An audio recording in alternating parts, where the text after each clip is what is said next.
Welcome to The Explainer. We're diving straight into the hidden structural drivers behind all the global volatility we're seeing right now. If you've been watching the news lately and thinking, wow, why does the world feel so incredibly unstable?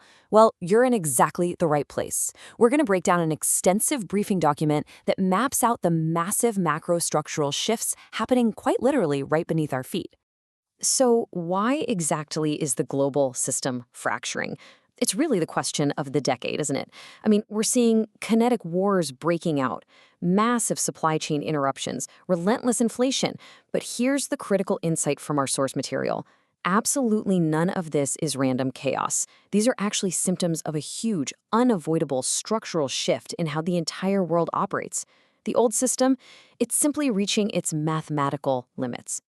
To make sense of all this, here's our roadmap for today. We'll start by looking at the global order resets, then transition from paper fiat to physical assets. After that, we'll explore energy and agricultural bottlenecks, dive into elite dynamics and hybrid warfare, and finally, wrap up with decentralized adaptation and what the post-reset world looks like. Okay, let's jump right into Section 1, the global order reset, focusing on these macro structural shifts. The source analysis completely reorients how we view geopolitical conflict. It suggests that this reset isn't some singular or sudden overnight event. Instead, it's a structural transition. Basically, we're moving away from a debt-saturated fiat-based model into a multipolar architecture that's actually backed by physical assets. So all that kinetic warfare, the trade sanctions, the currency realignments we see playing out on the surface, that's really just the friction of competing elite factions vying to dictate the operational terms of this incoming industrial era. Which brings us to Section 2, moving from paper fiat to physical assets, and the concept of system exhaustion. The crucial point here is that ever since the 2008 financial crisis, central banks have essentially kept the system on life support through unbacked monetary expansion, literally what the document calls fiat life support. But the rules of the game are fundamentally changing now. Structural regulatory shifts, specifically the implementation of the Basel III Accords, are systematically restricting these unbacked paper assets. Basel III is effectively forcing a strict return to actual physical collateralization. Combine that with Western nations hitting a wall with critical debt-to-GDP limits, and we're seeing massive capital flight toward resource-rich Eastern economies. It's a real existential threat to the legacy fiat model. So what we're witnessing right now is this massive macro-financial tug-of-war playing out on the global stage. On one side, you have the Anglo-petrodollar monetary framework administered through financial hubs like London and New York, which relies heavily on debt. And on the flip side, you have the BRICS bloc. They're constructing an emerging economic infrastructure backed by tangible physical commodities.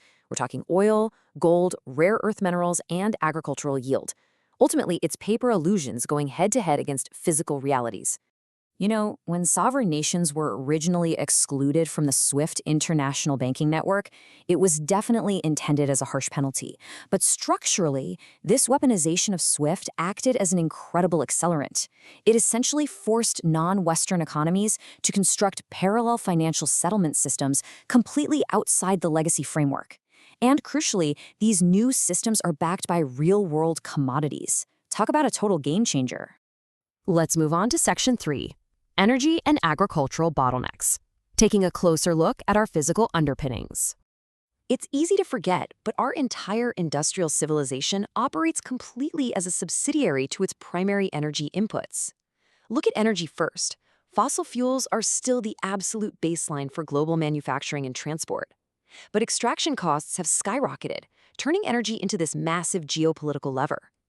Even our fastest technological transitions, like the huge boom in AI data centers, are hitting a literal brick wall due to severe grid capacity limits and cooling logistics. And then look at agriculture. Industrial farming is totally dependent on synthetic fertilizers derived from natural gas and sulfur.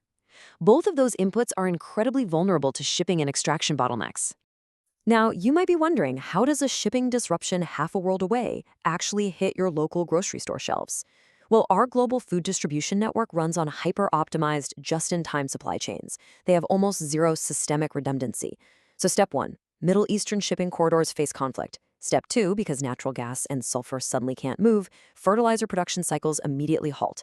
And step 3, without that fertilizer, we don't just see a little dip in production, we see multi-season crop deficits emerge on a global scale. We are just incredibly exposed to these physical supply shocks. That naturally leads us into Section 4, Elite Dynamics in Hybrid Warfare, and the issue of institutional capture. The source analysis here neutrally observes a fascinating and frankly widening structural rift in governance.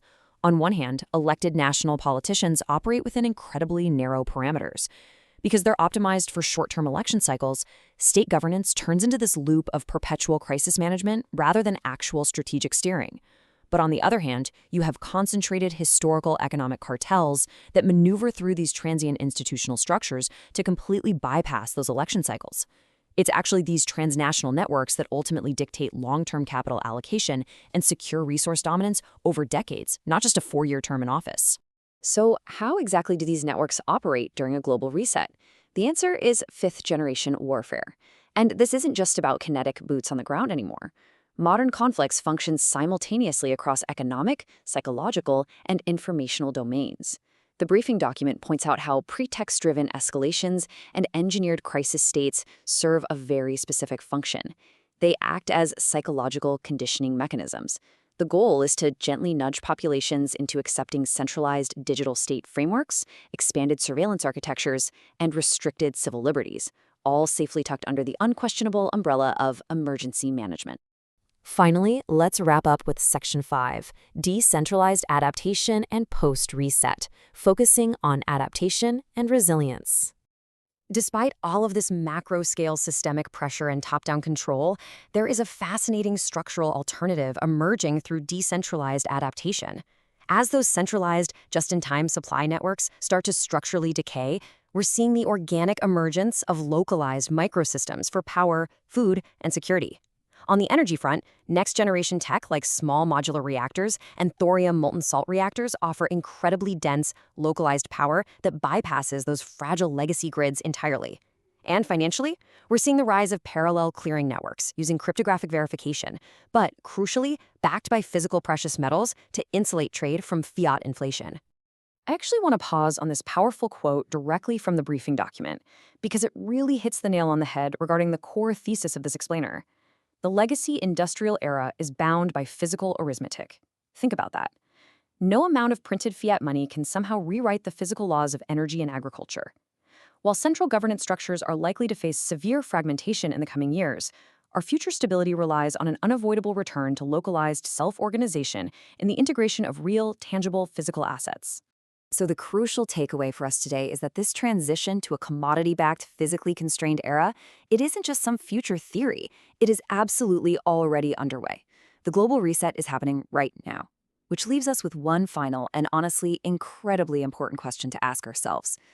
As the world shifts away from paper illusions and back to hard physical realities, how are you adapting your own resilience networks?